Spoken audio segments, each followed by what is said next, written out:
పితా పుత్ర పవిత్రాత్మ నామమున ఆమెన్.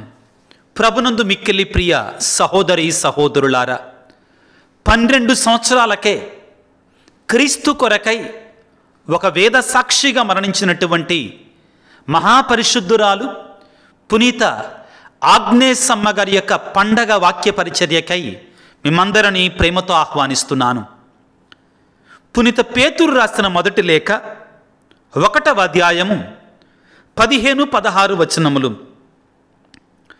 మిమ్ము పిలిచిన దేవుడు పవిత్రుడు కనుక మీ ప్రవర్తన యందు మీరును పవిత్రులై ఉండండి. నేను పవిత్రుడను కనుక మీరును పవిత్రులై ఉండుడు అని పరిశుద్ధ గ్రంథము పలుకుచున్నది కదా. నడి పూజలో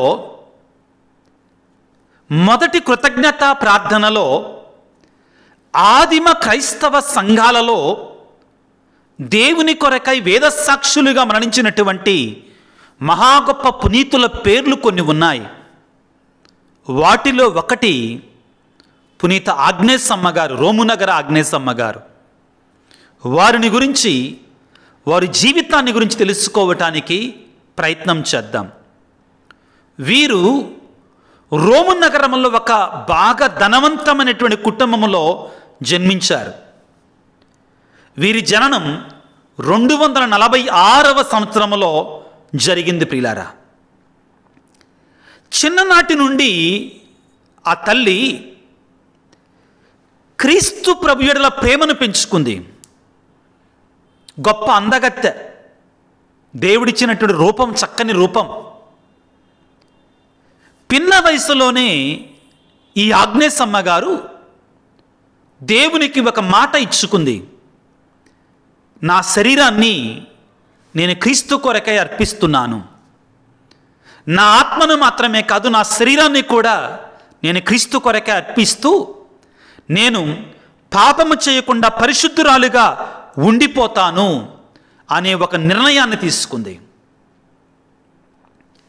చిన్ననాటి నుండి కూడా దైవ ప్రేమలో, సహోదర ప్రేమలో చాలా చురుకుగా ఉండేది. ప్రార్థనలలో త్యాగపూరిత కార్యాలు ఎక్కువగా చేస్తూ ఉండేది. సుమారుగా 12 ఏళ్ల ప్రాయానికి వచ్చేసరికే ఆ కాలంలో మహాక్రూరుడైనటువంటి డియోక్లిషియన్ చక్రవర్తి అనే ఒక చక్రవర్తి ఉండేవాడు. ప్రియులారా, ఈ డియోక్లిషియన్ చక్రవర్తి పేరు కూడా మీరు గుర్తుపెట్టుకుంటే మంచిది. ఎందుకంటే పునీత సెబాస్టియన్ గారి కాలములో, పునీత ఆగ్నేసమ్మ గారి కాలములో, పునీత లూసియమ్మ గారి కాలంలో ఉన్నటువంటి క్రూరుడు ఇతనే. ఎంతోమంది క్రైస్తవులని అత్యంత హృదయ విదారకంగా, భయంకరంగా హింసించినటువంటి క్రూరుడు ప్రియులారా ఇతను. అయితే ఈ ఆగ్నేసమ్మ క్రీస్తు ప్రభువును విశ్వసిస్తుందని తెలుసుకొని సైనికులను పంపించి ఆ 11-12 ఏళ్ల వయసు ఉన్నటువంటి ఆ అమ్మాయిని లాక్కొని వచ్చారు. లాక్కొని వచ్చిన తర్వాత మోసపూరితంగా ఈ డియోక్లిషియన్ చక్రవర్తి ఆగ్నేసమ్మతో ఏమంటున్నాడంటే, నువ్వు చాలా అందంగా ఉన్నావు, చాలా మంచి అమ్మాయిలాగా ఉన్నావు, నీకు నేను మంచి మంచి బట్టలు కొనిపెడతా, నువ్వు సుందరంగా తయారయ్యి మా ఇంటిలో మా అతిథులకి నీవు భోజనాన్ని వడ్డిద్దు కానీ సంతోషంగా ఉండొచ్చు, నువ్వు అక్కడ ఆడుకోవచ్చు, పాడుకోవచ్చు అనగానే ఆగ్నేసమ్మ చిన్నపిల్ల సరే చేస్తాను మహారాజా అని చెప్పింది. ఏం చెప్తారండి, ఇంకా పిల్లలు ఎదురు చెప్పలేరు రాజుకి. అయితే రాజు ఒక కుయుక్తితో ఏమంటాడంటే అప్పుడు, అయితే ఒక సమస్య ఉందమ్మా. ఏంటంటే మా రాజసౌధంలోకి, మా ఇంటిలోకి క్రైస్తవులు ఎవ్వరూ రాకూడదు. కాబట్టి ఒక పని చెయ్యి, నువ్వు నమ్ముతున్నావు చూడు ఆ యేసు ప్రభువుని, ఆ యేసు ప్రభువుని విడిచిపెట్టేసాయి, ఆ యేసు ప్రభువుని విడిచిపెట్టేసాయి. అప్పుడు నువ్వు మా ఇంటికి రావచ్చు, కొత్త బట్టలు వేసుకోవచ్చు, హ్యాపీగా ఉండొచ్చు అనని చెబితే ఆగ్నేసమ్మ చిన్నపిల్లైనా కానీ చాలా చురుకుగా అన్నది, నాకు నీ కొత్త బట్టలు వద్దు, నీ సుఖవంతమైన జీవితము వద్దు, నాకు యేసయ్యే కావాలి. ఎంత గొప్ప మాటలండి. నాకు నీ యొక్క సుఖం వద్దు, నీ సంపదలొద్దు, నీ కొత్త బట్టలొద్దు, నీ సుందరమైన విషయాలు నాకు వద్దు, నాకు యేసయ్యే కావాలి, నేను యేసయ్యని విడిచిపెట్టలేను అనగానే ఈ డియోక్లీషియన్ చక్రవర్తి ఉగ్రరూపం దాల్చి ఆమెని ఏం చేశాడంటే, ఒక బాధాకరమైన విషయం అండి. ఆ రోజుల్లో, ఈ రోజుల్లో కూడా క్రైస్తవులు అనేటువంటి వాడు పరిశుద్ధంగా ఉండడానికి ప్రయత్నం చేయాలి. ఆత్మను మాత్రమే కాదు, శరీరాన్ని కూడా పవిత్రంగా ఉంచుకోవాలి. ఈ ఆగ్నెస్ అనే అమ్మాయి, ఈ పునీతురాలు తన శరీరాన్ని యేసుప్రభుకు అర్పించుకుంది అని తెలుసుకొని ఈ చక్రవర్తి ఏం చేస్తాడంటే, అత్యంత దారుణంగా ఆగ్నెస్ అమ్మగారిని తీసుకొని వెళ్ళి ఒక వేశ్యాగృహంలో ఉంచమంటాడు. వేశ్యల గృహంలో పడేయమంటాడు. పడవేసిన తర్వాత ఆగ్నెస్ అమ్మ తన ప్రార్థనలోనే గడపటం ప్రారంభించింది. ఒక యువకుడు వచ్చాడు. యువకుడు వచ్చి ఆమెను బలవంతం చెయ్యబోగా ఆమె ప్రార్థన చేస్తే దేవుని యొక్క కృప వలన ఆ వ్యభిచార గృహంలో ప్రియులారా ఆ కుర్రవాడికి కళ్ళు పోయేటట్టుగా చేశాడు దేవుడు. కళ్ళు పోయి కేకలు పెట్టడం ప్రారంభించాడు. ఇంకా రాజు కోపంతో రగిలిపోయి, నువ్వు ఒక వ్యక్తికి కళ్ళు పోయేటట్లుగా చేశావు కాబట్టి నీకు మరణశిక్ష అని చెప్పి ఏమని, ఇలా కాదు అని చెప్పి ప్రియులారా మంటల్లో పడేశాడు. మంటలు కూడా ఆమెను కాల్చలేకపోయాయి. చాలా పరిశుద్ధురాలు ప్రియులారా, పవిత్రురాలు. మంటలు కూడా ఆమెను కాల్చవేయలేకపోతే ఆమె చనిపోయేదాకా కత్తులతో పొడిచి చంపారు. చివరికి ఒక వేద సాక్షిగా 258వ సంవత్సరంలో క్రీస్తు కొరకై ఈ తల్లి మరణించింది. ఆశ్చర్యం ఏంటంటే ప్రియులారా, ఆమె మరణించిన తర్వాత తన తల్లిదండ్రులు ధనవంతులు కాబట్టి ఆమెని వారి యొక్క ఇంటికి దగ్గరలోనే, దరిదాపుల్లోనే ఒక సుందరమైన సమాధిని నిర్మించారు. చాలామంది క్రైస్తవులు ఆ రోజుల్లో ఆ పరిశుద్ధురాలి యొక్క సమాధిని సందర్శించటం ప్రారంభించారు.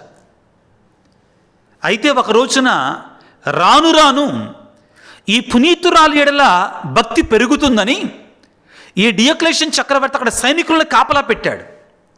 కొంతమంది భక్తులు అక్కడికి వస్తుండగా సైనికులు రాళ్లతో కొట్టి వాళ్ళని చంపివేశారు. అలా కూడా విధసాక్షులైనటువంటి వారు ఉన్నారు. చివరికి ఈవిడ మరణించిన తర్వాత 8వ రోజున రాత్రిపూట సీక్రెట్గా ఆగ్నేస్ అమ్మగారి యొక్క తల్లిదండ్రులు అక్కడ ప్రార్థన చేసుకోవడానికి వెళితే అక్కడ గొప్ప వెలుగు కనపడిందంటండి. ఆ వెలుగులో చాలామంది కన్యలు గొర్రె పిల్లలను తన చంకలో పెట్టుకొని వెళుతున్నారట. వెళుతుంటే మా కూతురు కూడా ఉందో లేదో ఆ వెలుగులో పరలోక కన్యల మధ్యలో, దేవదూతల మధ్యలో చూస్తే చివరికి ఆగ్నేస్ అమ్మగారు కూడా దేవుని గొర్రెపిల్లని క్రీస్తుని తన గుండెలకు అత్తుకొని నడుస్తూ ఉందట. నడుస్తూ నవ్వుతూ ఈ మాటలు చెప్పిందంట. మీకోసం చదువుతాను, వినండి పిల్లారా. నేను చనిపోయానని మీరంతా నా కోసం విచారపడవద్దు. నేను జీవించియే ఉన్నాను. దేవుడు మాకందరికీ అందమైన స్థలాన్ని ప్రసాదించాడు. ఆ దేవుణ్ణి మేము ఎప్పుడు చూడగలుగుతున్నాం. అమ్మా, నా కోసం దిగులు పడవద్దమ్మా, సంతోషంగా ఉండండి. ఏదో ఒక రోజున మనందరం ఒకసారి ఇక్కడ కలుసుకోవలసిందే పరలోకములో. ఆ పునీతురాలు స్వర్గం నుండి పలికిన మాటలు ప్రియులారా. మహా గొప్ప పునీతురాలు, ప్రియులకు దేవుని బిడ్డలారా. పునీత ఆంబ్రోస్ గారు ఈ పునీతురాలు గురించి ఈ విధంగా పలుకుతారండి. శిక్షించబడటానికి ఆగ్నేస్ అమ్మ చాలా చిన్నది పాపం, కానీ వేద సాక్షి కిరీటాన్ని పొందటానికి మాత్రం చాలా పెద్దది.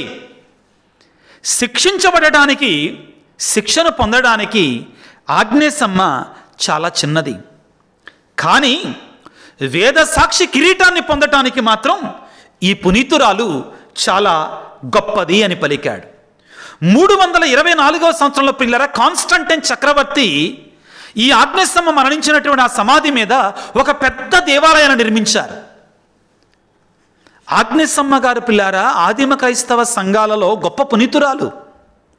ఆమె సమాధిని దర్శించి ఎంతోమంది గొప్ప గొప్ప దీవెనలు పొందుకున్నారు, అద్భుతాలు పొందుకున్నారు. నాటికి నేటికి కూడా ఈరోజు కూడా మనం ఆ మధ్యస్థ ప్రార్థన మనందరం కూడా వేడుకోవాలి. ప్రియులకు దేవుని బిడ్డలారా, మీకు శ్రీసభలో ఉన్నటువంటి ఒక గొప్ప సంప్రదాయాన్ని చెప్తాను వినండి.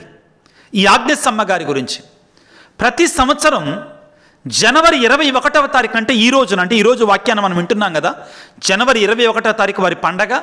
వారు మరణించిన రోజున, వేదసాక్షిగా క్రీస్తు కొరకై తమ యొక్క ప్రాణాలు అర్పించిన రోజున ఆగ్నేసమ్మ గారికి సమాధి దగ్గరికి 2 గొర్రె పిల్లలను తీసుకొని వస్తారు.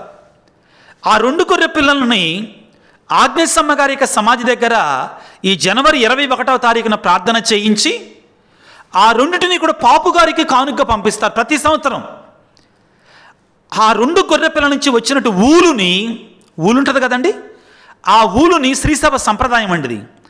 ఆ ఊలుతో ఆర్చి బిషప్లు, కార్డినల్స్ మెడపట్టిగా ధరించేటువంటి పాపుగారు పంపిస్తారు. వాళ్ళకి ఆర్చి బిషప్లకు మాత్రమే ఉంటుందండి. పాలియం అంటారు. ఆ పాలియాన్ని ఆ ఆగ్నేసమ్మ గారి దగ్గర నుంచి తీసుకొచ్చినటువంటి గొర్రె పిల్లల ద్వారా వచ్చిన ఊరుతోటి మాత్రమే చేస్తారు.